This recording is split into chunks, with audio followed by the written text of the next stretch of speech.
मुख्यमंत्री माझी लाडकी बहीण योजनेसाठी एक अपडेट आपल्याकडे आलेली आहे।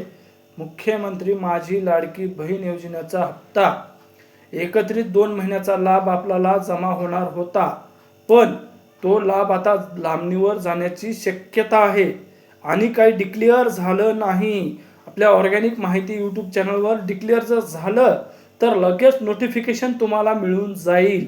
आमदार, खासदार किंवा मुख्यमंत्री देवेंद्र फडणवीस यांच्या माध्यमातून पण सांगण्यात आलं होतं, मकर संक्रांतीच्या तोंडावर एकत्र लाभ महिलांना 2 महिन्याचा लाभ एकत्र मिळणार अशी घोषणा करण्यात आली होती। पण निवडणूक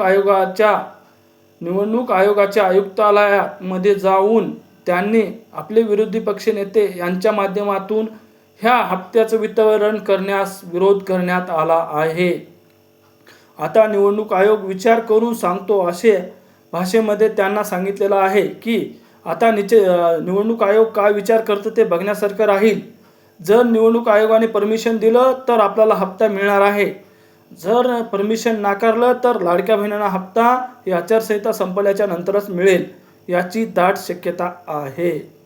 कारण आपले विरोधी पक्षनेते हे निवडणूक आयोगाकडे जाऊन त्यांना सांगण्यात असं आलं आहे की निवडणुकीच्या तोंडावर हा लाभ वितरण करण्यात येत आहे, हा लाभ लांबणीवर घालावा आणि हा लाभ होता होईल तेवढं निवडणुकीची आचारसंहिता संपल्याच्या नंतर वितरणास मंजुरी देण्यात यावी असा हा पत्रव्यवहार निवडणूक आयोगाकडे केलेला आहे।